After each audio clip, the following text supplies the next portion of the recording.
जय श्री हरि विष्णुवान। आप सभी को एक बार फिर से स्वागत है हमारे ऑन द वे चैनल में।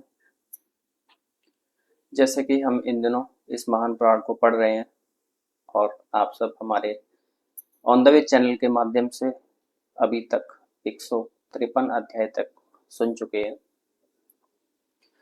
जो भी नए व्यूअर्स हैं, जो भी आज इस चैनल पर जुड़े हैं, मैं उनसे हाथ जोड़ के प्रार्थना करूंगा कि हमारे चैनल को सब्सक्राइब करें और प्लेलिस्ट में जाकर आप हमारे पिछले अध्याय भी सुन सकते हैं। वहां पर गरुड़ पाठ से जुड़े अभी तक जितने अध्याय हैं अपलोड हो चुके हैं। तो आज का अध्याय 154वां है। उस अध्याय को पढ़ने से पहले हम इस महान पुराण में जो दी हुई स्तुति है श्री जी की, उसको करेंगे। उसके बाद फिर हम अपने अध्याय की ओर बढ़ेंगे। तो आइए सभी मिलकर श्री जी की स्तुति करते हैं। तुमेव माता च पिता तुमेव बंधु च सखा तुमेव विद्या द्रविणम तुमेव सर्वम देव देव। जय श्री जी। तो आइए अब हम अपने अध्याय को आरंभ करते हैं। माफ कीजिए, अध्याय को पढ़ते हैं कि नाम पढ़ते हैं कि कौन सा अध्याय है आज हमारा।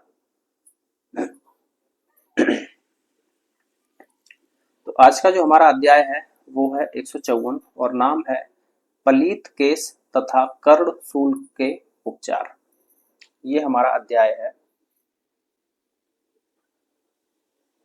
तो आइए अब हम अपने अध्याय की ओर। आज का अध्याय हमारा बहुत ही अच्छा होने वाला है। पलीत केस तथा कर्ण शूल के उपाय। पलीत केस का मतलब मैं आपको बता देता हूँ। पलीत केस मतलब है बाल का सफेद होना, और कर्ण शूल मतलब कान में दर्द और उसके उपचार। तो श्री भगवान ने कहा, हाथी दांत का भस्म एवं बकरी के दूध में मिश्रित रसांजन मतलब रसोत का लेप सिर पर करने से खलवाट अर्थात गंजे प्राणी के सिर में 7 रात्रियों के बीतते ही बीतते सुंदर बाल उग आते हैं। मैं एक बार और बता देता हूं, आपको ध्यान से सुने। श्री भगवान ने कहा है ये बात कि हाथी दांत का भस्म एवं बकरी के दूध में मिश्रित रसाजन मतलब रसोत का लेप सिर पर करने से खलवाट अर्थात खलवाट मतलब गंजापन, गंजे प्राणी के सिर में 7 रात्रियों के बीतते ही बीतते सुंदर बाल उग आते हैं। 4 भाग भृंगराज रस से सिद्ध गुंजा फल के चरण युक्त तिल का तेल केस राशि का अभिवृद्धि कारक होता है। अब आगे इसमें पढ़ेंगे। इलायची, जटामासी, सल्लकी, काला धतूरा, घुंगची और घुंगची को सम भाग में मतलब बराबर करके लेकर उनसे बनाया गया लेप सिर में लगाने से इंद्रलुप्त नामक रोग दूर हो जाता है। आम की गुठलियों के चूर्ण का लेप करने से केस सूक्ष्म अर्थात पतले हो जाते हैं। करंज, आंवला, इलायची और लाह का लेप बालों की लालिमा का विनाशक है। आम के गुठली की मज्जा तथा आंवले के चूर्ण का सिर में लेप करने से केस राशि जड़ से मजबूत, सघन, लंबी, चिकनी तथा टूट टूट कर न झरने वाली हो जाती है। इस चीज को मैं एक बार और आपको बताऊंगा, आप ध्यान से सुने। आम के गुठली की मज्जा तथा आंवले के चूर्ण का सिर में लेप करने से केस राशि जड़ से मजबूत, सघन, लंबी, चिकनी तथा टूट टूट कर न झड़ने वाली हो जाती है। विडंग और गंधक अथवा 4 गुनगुने माफ कीजिए विडंग और गंधक अथवा 4 गुने गौमूत्र से युक्त मैन सिल के चूर्ण से युक्त सिद्ध तेल पाक उत्तम माना गया है। सिर में इन तेलों का लेप करने से जूं और लीख समाप्त हो जाते हैं, मतलब जुआ और लीख दोनों समाप्त हो जाते हैं। हे बृहस्पतिध्वज, शंख भस्म और शीशक घिसकर सिर में लगाने से, अब आगे भी बताया गया है, हे बृहस्पतिध्वज, शंख भस्म और शीशक घिसकर सिर में लगाने से केश चिकने और अत्यंत काले हो जाते हैं। भृंगराज लोह चूर्ण त्रिफला विजौरा नींबू नीली कनेर विजौरा नींबू नीली कनेर और गुड़ को समान भाग में लेकर अग्नि पर सिद्ध किया गया पाक एक महौषधि है। महौषधि मतलब महाऔषधि है। इसके लेप से पक रहे बालों को पुनः काला किया जा सकता है। आम की गुठलियों की गूदी त्रिफला नीली भृंगराज शोधित पुराना लोह चूर्ण तथा कांजी का सिद्ध योग भी बालों को काला करता है।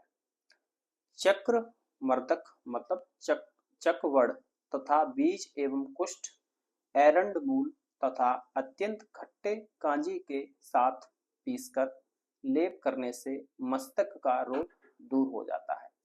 सेंधा नमक वच हींग कुष्ठ नाग केसर सतपुष्पा मतलब सौंफ तथा देवदारू नामक औषधियों से शोधित 4 गुने गाय के गोबर से निकाले गए रस से युक्त तिल के तेल को 1 कण मात्र भी कान में डालकर अत्यंत प्रबल कर्णशूल को विनष्ट किया जा सकता है। मतलब कितना भी ज्यादा दर्द हो कान में, उसको तुरंत समाप्त किया जा सकता है। हे शिव, भेड़ का मूत्र और सेंधा नमक कान में डालने से पूती का दोष अर्थात बहने वाला दुर्गंधपूर्ण पानी, मतलब जिसको हम कान में रस का बहना बोलते हैं, दुर्गंधपूर्ण पानी और क्रमिस्त्रावादि का विकार विनष्ट हो जाता है। मालती नामक पुष्प की पत्तियों का मतलब मालती नाम का एक पुष्प होता है, उसकी पत्तियों का रस या गौमूत्र कान में डालने से उनमें से बहने वाला मवाद नष्ट हो जाता है। कुष्ठ उड़द काली मिर्च तगर मधु पिपली अपामार्ग अश्वगंधा बहती श्वेत सरसों यव पित्त यव तिल और सेंधा नमक का उबटन कल्याणकारी होता है। भल्ला तक बृहती एवं अनार का छिलका तथा कटु तेल के लेप से या इस उबटन के प्रयोग से लिंग बाहु स्तन और श्रवण शक्ति वृद्धि होती है। तो ये हमारा अध्याय था, जो बहुत ही हमारे लिए, मुझे तो खासकर बहुत पसंद आया, पलित केश तथा कर्णशूल के उपचार, जिसमें बालों के सफेद होना, टूटना, झड़ना और एकदम से काले होने के बहुत अच्छे उपाय बताए गए हैं और बहुत सरल भी हैं, औषधियां बताई गई हैं।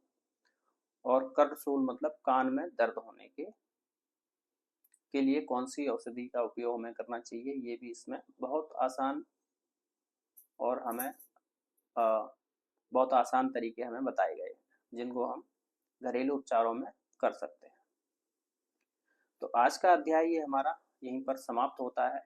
अब अगला जो हमारा अध्याय है वो बहुत ही इससे भी अच्छा होने वाला है। उसका नाम मैं अभी से आपको बता देता हूँ। उसका नाम है नेत्र नाक मुख गला अनिद्रा तथा पाद रोग और शस्त्राघात जनित रोगों की चिकित्सा। ठीक है, तो नेत्र कान मुख गला अनिद्रा पाद रोग, ये सभी की चिकित्सा के बारे में हम अगली वीडियो में पढ़ेंगे। तो इस अध्याय को और इस वीडियो को आज हम यहीं पर विराम देते हैं। जो भी हमारे चैनल में नए जुड़े हैं, मैं उनसे हाथ जोड़ के प्रार्थना करता हूँ कि चैनल को सब्सक्राइब करें और वीडियो को शेयर करें। बाकी जो वीडियो आपने नहीं सुन पाई हैं, तो हमारे चैनल पर प्लेलिस्ट बनी हुई है, वहाँ पर जाके आप पिछले अध्याय सुन सकते हैं। चलिए, तो अब मिलते हैं अगले वीडियो में श्री हरि का नाम लेकर। नमस्कार।